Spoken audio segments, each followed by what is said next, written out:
Bienvenue, guerriers du Nord et voyageurs des 9 royaumes. Approchez du feu, filles et fils du vent du Nord. Assoyez-vous près des braises rougeoyantes et écoutez les paroles qui ont traversé les siècles portées par le cri des corbeaux et le murmure des forêts anciennes. Beaucoup hésitent à emprunter le sentier des runes.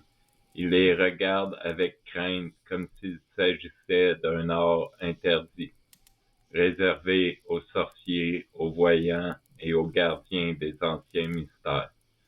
Pourtant, cette croyance n'est qu'un voile posé sur une vérité bien plus profonde, car nul besoin d'être un mage, un devin ou un initié pour ressentir le souffle des runes. Les runes ne sont pas un culte oublié, elles sont un langage plus ancien que les royaumes des hommes, plus ancien que les trônes et les couronnes, plus ancien encore que la mémoire des lignées. Elles sont les traces gravées dans le tissu invisible du monde, les empreintes laissées par les forces qui animent toute chose. Les runes sont des vibrations ancestrales. Elles reflètent les courants qui vivent déjà en vous, dans votre chair, dans votre esprit et dans les profondeurs de votre âme. Chaque rune possède sa propre voix.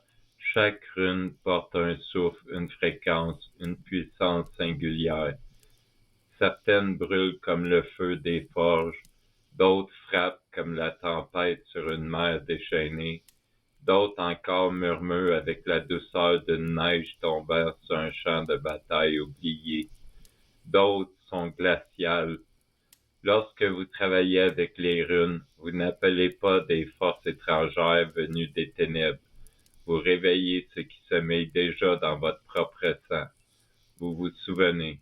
Vous vous souvenez d'un langage que votre âme connaissait avant même que votre nom soit prononcé pour la première fois. Le langage de l'énergie, le langage du mouvement, le langage de la transformation. Il ne s'agit ni de sortilège ni de rituels complexes. Il s'agit d'alignement.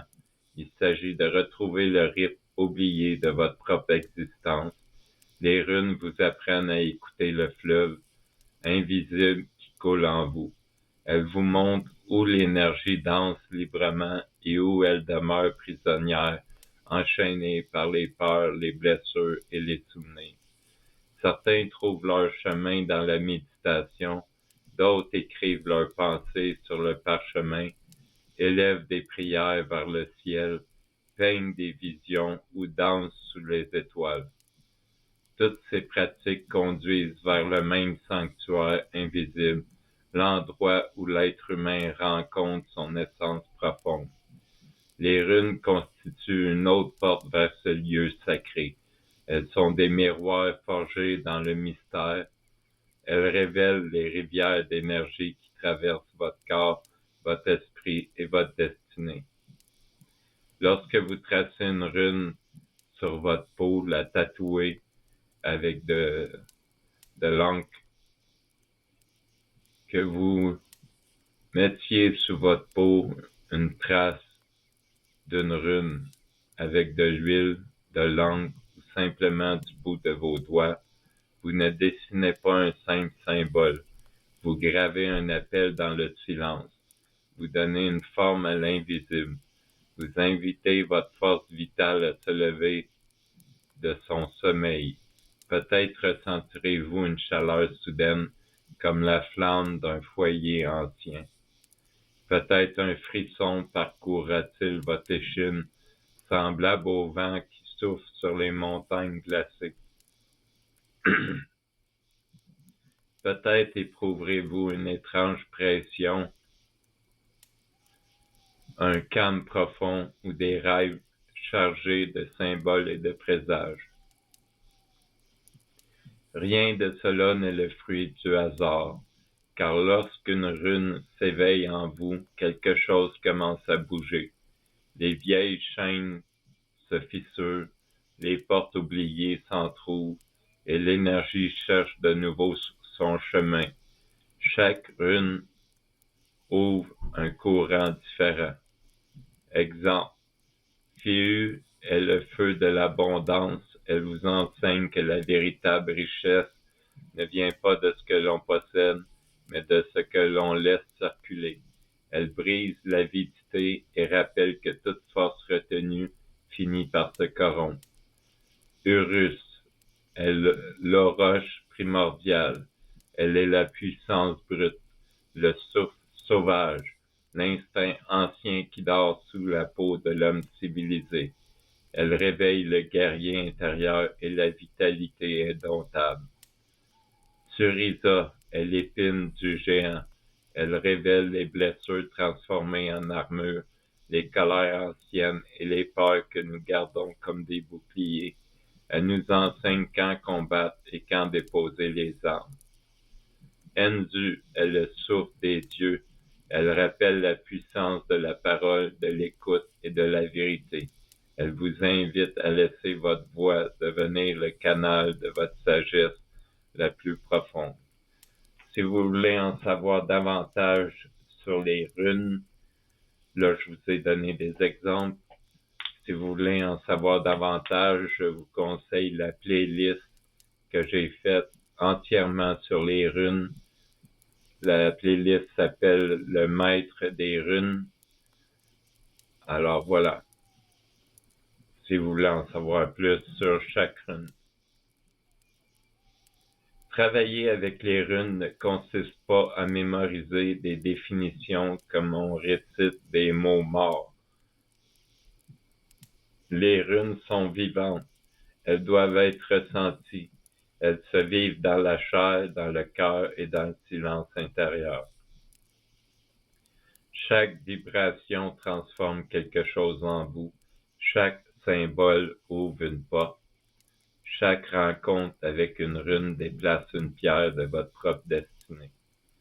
Alors l'énergie recommence à circuler et lorsque cela se produit, la transformation s'accomplit naturellement avec la force lente et inexorable des marées. Nul besoin d'être un sorcier ou une sorcière, nul besoin de posséder des connaissances secrètes ou de pratiquer des cérémonies compliquées. Il suffit d'une seule chose, la volonté d'écouter, la volonté de ressentir, la volonté d'observer ce qui s'éveille en vous. Les runes sont des symboles vivants. Elles répondent à votre état d'être. Lorsque votre esprit est ouvert, elle amplifie votre lumière. Lorsque vous résistez, elle vous montre vos chaînes. C'est pourquoi certaines runes semblent parfois silencieuses. Non parce qu'elles ont été mal utilisées, mais parce que quelque chose de plus profond de vous demeure encore figé dans la glace. Les runes ne jugent pas, elles ne condamnent pas, elles vous accueillent exactement là où vous vous trouvez. Comme une vieille gardienne de pierre, elle vous indique simplement la prochaine porte à franchir, la prochaine vérité à affronter, le prochain pas sur le chemin. Travailler avec les runes, ce n'est pas devenir autre chose, c'est redevenir soi-même. C'est retrouver le rythme primordial qui coule dans vos veines depuis la naissance du monde.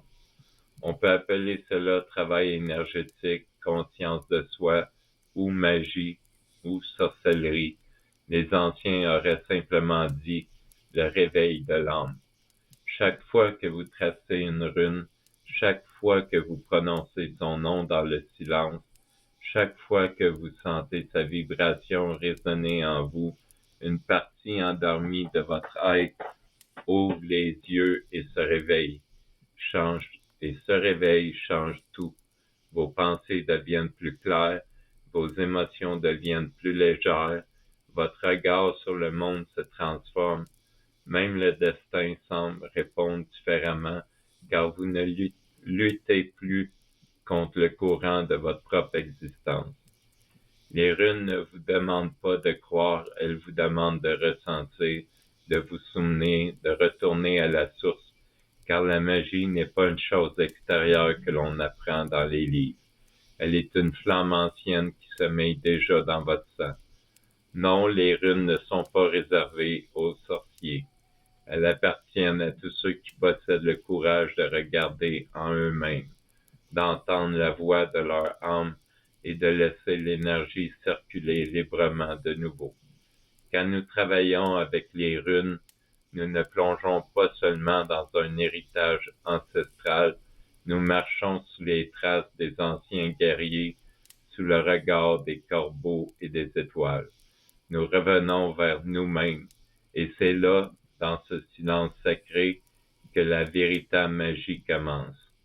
Que les runes vous guident, que le feu des anciens éclaire votre chemin, et que votre destinée soit gravée avec la force des sagas éternelles. Au cœur de la magie runique, là où les ombres des anciens dieux s'étendent sur les neiges éternelles du Nord, se révèlent les fondements sacrés de l'art divinatoire. Les techniques de tirage, l'interprétation des signes gravés dans la pierre ou le bois, ainsi que l'état de transe runique constituent les piliers d'un savoir aussi ancien que les montagnes elles-mêmes. Pour ce qui est de la transe runique, je vais vous l'enseigner plus tard. Je pense que c'est dans intermédiaire que j'ai mis ça. La transe runique, vous n'avez pas besoin de prendre de drogue pour rentrer en transe. Je vais vous donner la technique quand on sera rendu là. Très vite, il devient évident que le choix du motif de tirage n'est jamais le fruit du hasard. Chaque disposition de rune est semblable à un sentier caché dans une forêt obscure, un chemin tracé par le destin lui-même. L'interprétation des combinaisons runiques, de leur alliance et de leur opposition exige une sagesse profonde, car les runes ne parlent pas avec la voix des hommes, elles murmurent dans le silence des esprits et se dévoilent uniquement à ceux qui savent écouter. La capacité à percevoir la guidance intérieure est également un facteur décisif pour une pratique runique véritablement accomplie, car les runes ne se contentent pas de prédire les événements à venir. Elles dévoilent les forces invisibles qui se meuvent derrière le voile du monde, les courants du destin tissés par les normes au pied du grand arbre cosmique. Au-delà des méthodes qui seront présentées dans les prochaines explorations, un immense territoire de réflexion s'ouvre dans l'initié. C'est une terre de mystère enveloppée de brume où chaque rune devient une porte menant vers une compréhension plus profonde de l'univers et de soi-même. Une question fondamentale se pose alors. L'influence d'une rune sur une autre peut-elle transformer le sens d'un tirage? Lorsqu'elles se rencontrent, les runes s'unissent-elles comme des guerriers formant un même bouclier ou s'affrontent-elles comme des clans ennemis sous un ciel chargé de tempêtes? Une rune de protection peut-elle tempérer la colère d'une rune de destruction? Une rune de renaissance peut-elle éclairer les ténèbres d'une rune annonçant l'épreuve? Toutes ces interactions semblables aux alliances et aux trahisons des anciennes sagas nordiques modifient parfois profondément le message révélé par le tirage. Celui qui s'engage sur la voie runique doit donc accepter de marcher dans l'obscurité, guidé seulement par la lueur vacillante des symboles sacrés.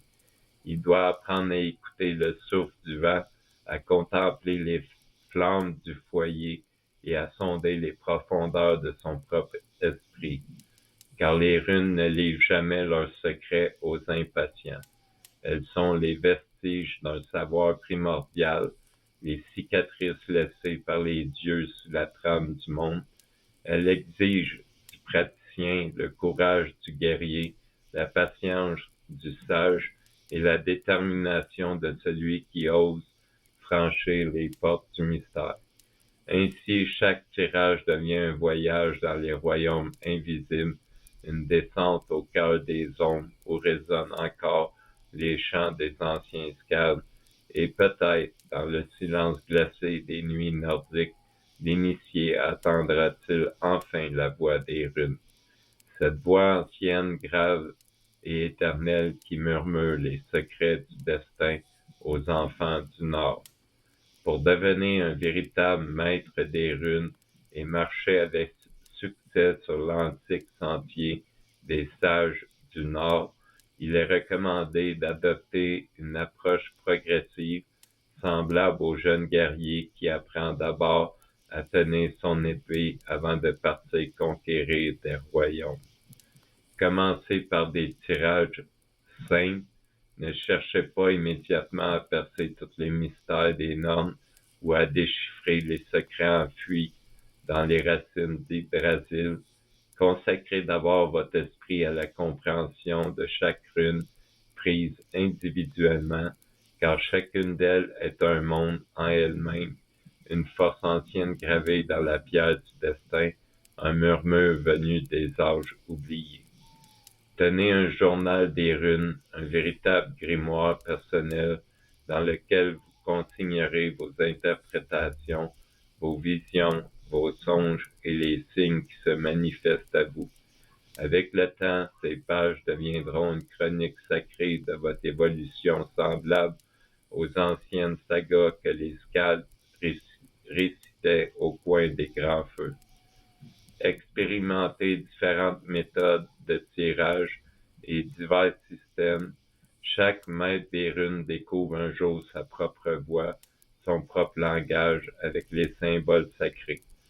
Certains entendent la voix des runes comme le grondement du tonnerre dans les montagnes, tandis que d'autres les perçoivent comme un murmure porté par le vent glacé des terres du Nord.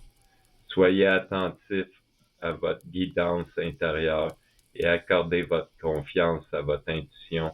L'esprit des runes ne se révèle pas dans la précipitation, il exige la patience du chasseur qui attend sa proie dans la neige, la discipline du guerrier qui aiguise sa lame et la sagesse du vieux Jarl qui contemple les étoiles avant de prendre une décision. Le travail avec les runes nécessite de longues années de pratique, de méditation et d'observation. Sachez qu'il n'existe ni voie parfaitement juste, ni méthode universellement fausse. Chaque maître des runes forge sa propre tradition, comme le forgeron façonne une épée unique dans les flammes de sa forge. Votre relation avec les runes est un voyage solitaire, une quête initiatique qui vous conduira vers une compréhension plus profonde de vous-même et des courants invisibles qui gouvernent votre existence. L'engagement envers les runes est un processus profondément individuel. À mesure que vous avancez sur ce chemin ancien, elles vous aideront à affiner votre intuition, à dévoiler les ombres cachées de votre âme et à percevoir avec davantage de clarté les circonstances qui entourent votre vie. Cependant, souvenez-vous de ceci. L'interprétation des runes peut être influencée par vos désirs, vos peurs et les fantômes de votre esprit. Les symboles sacrés sont comme des miroirs d'obsidienne.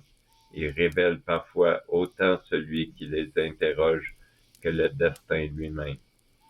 Ainsi, demeurez toujours ouvert au message des runes, mais abordez vos propres interprétations avec discernement et humilité.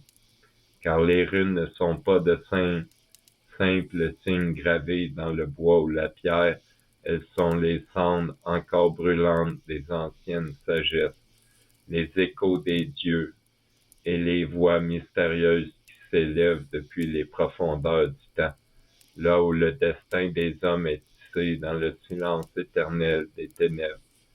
L'intégration du travail de la vision et de la transe que je vous enseignerai dans une playlist consacrée à la sorcellerie nordique viking, peut profondément enrichir votre pratique des runes par la méditation, la transe runique, la visualisation sacrée et les voyages spirituels à travers les symboles anciens.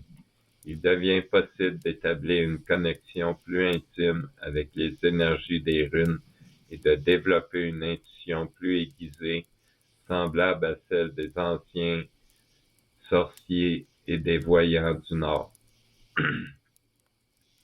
Les runes ne sont pas de simples caractères gravés dans le bois ou la pierre. Elles sont des forces vivantes, des souffles anciens, des mystères nés dans les profondeurs du destin et révélés aux hommes par le sacrifice d'Odin qui demeura suspendu à l'arbre du monde afin d'en arracher la sagesse cachée. Celui qui marche sur le chemin runique doit donc s'avancer avec prudence, humilité et respect, car chaque rune est une porte ouverte sur des puissances qui dépassent l'entendement humain. Il est essentiel de demeurer conscient des implications éthiques de cette pratique. Les runes peuvent éclairer le chemin de l'âme, fortifier l'esprit, aider l'homme à mieux se connaître et lui permettre de réaliser son potentiel le plus élevé. Elles peuvent bénir, protéger, guider et renforcer celui qui les approche avec un cœur sincère. Cependant, selon l'esprit des anciennes croyances nordiques, nous sommes également appelés à nous dresser contre le mal et l'injustice, car le mal ne prospère que par l'inaction des hommes de bien. Le guerrier du Nord ne détourne pas les yeux devant la souffrance des innocents, ni devant les actes de ceux qui sèment la destruction, la cruauté ou la tyrannie. Toutefois, il ne faut jamais laisser la colère, l'orgueil ou la vengeance aveugle guider la main qui trace les runes. Les runes ne doivent jamais devenir un instrument de manipulation, de domination ou de contrôle sur une personne juste et bienveillante. Employer leur pouvoir à des fins injustes revient à souiller le sanctuaire même de la sagesse ancestrale.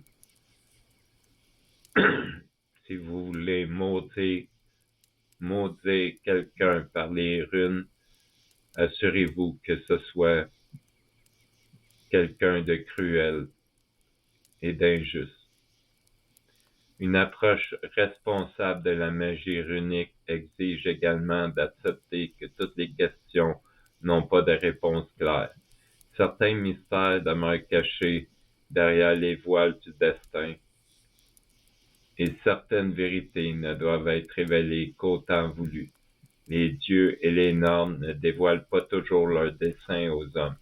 En conclusion, les méthodes divinatoires de la magie runique représentent un domaine complexe et multidimensionnel qui dépasse de loin la simple technique ou la curiosité intellectuelle.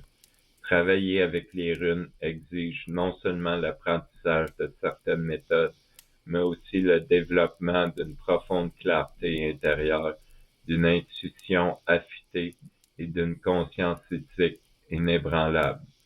Le chemin des runes est un voyage de connaissance de soi, une traversée des ombres et des lumières de l'âme humaine. Il nous invite à redécouvrir la sagesse des anciens symboles afin de bénir, de protéger, de guérir, de renforcer, de créer des liens d'amour ou lier, bannir et maudire les personnes cruelles. Lorsque la nécessité l'impose et que la justice l'exige, de dresser une barrière contre ceux qui répondent volontairement le mal et la souffrance en lançant des sorts de malédiction, de contraintes et autres sortilèges. Pour attaquer, exemple, un pédophile, pour l'éloigner des enfants, ou un mari qui bat sa femme, c'est dans l'esprit du viking de réagir et attaquer magiquement cette personne. Dans la vision du monde des anciens vikings, il existe bien des sortilèges magiques appelés notamment le tirb et en des malédictions ou des sortilèges de contrainte ou tout autre sortilège d'attaque, car l'esprit viking mettait souvent l'accent sur plusieurs valeurs: protéger sa famille, protéger sa communauté, défendre les plus faibles ou son honneur, rechercher la justice selon les lois et les coutumes, Agez avec courage face au mal. Si on transpose ces valeurs aujourd'hui, éloigner un pédophile des enfants ou protéger une personne victime de violence conjugale est un objectif de protection légitime. Avant de lancer un travail magique dirigé contre une personne, je m'assure toujours que cette dernière nuit réellement aux autres, qu'elle commet des actes de cruauté et qu'elle s'en prend aux innocents, aux femmes et aux enfants. Car même lorsqu'elles sont invoquées pour contraindre ou repousser un agresseur, les runes exigent de celui qui les manie un cœur juste et une intention droite. Souvenez-vous de cette ancienne vérité. Les runes reflètent le cœur de celui qui les porte. Si le cœur est pur, les runes deviennent lumière, protection et sagesse. Si le cœur est corrompu, les runes deviennent le miroir de cette obscurité. Avant de diriger votre volonté contre quiconque, asseyez-vous dans le silence, regardez les flammes du foyer ou les étoiles de la nuit, puis posez-vous cette question. Ma main agit-elle pour la justice ou pour nourrir ma propre colère? Car le véritable guerrier du Nord ne cherche pas la destruction pour elle-même. Il porte le poids de ses actes comme un bouclier de fer et sait que toute parole gravée dans les runes résonne jusque dans les profondeurs du destin. On peut donc dire que le désir de protéger les innocents et de s'opposer aux abuseurs est compatible avec certaines valeurs que l'on associe aux victimes, aux Vikings.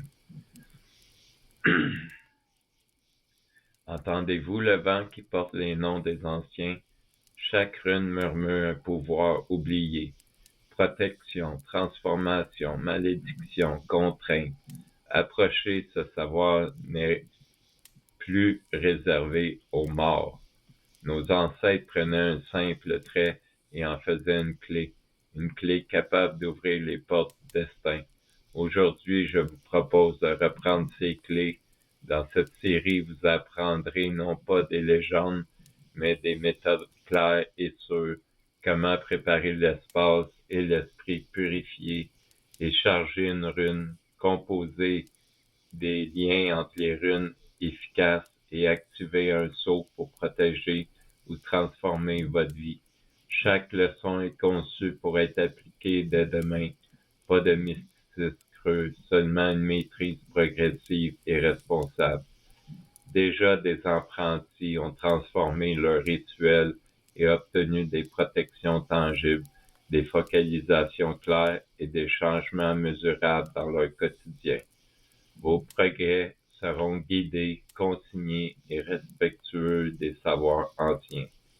Rejoignez mon clan des berserkers, des guerriers et guerrières vikings, et devenez un viking vous-même. Pourquoi je dis que vous pouvez devenir un viking? Parce qu'être un viking, c'est pas une question de lignée ou de sang ou de peuple. Être viking, c'est une idéologie, c'est une religion avec une idéologie.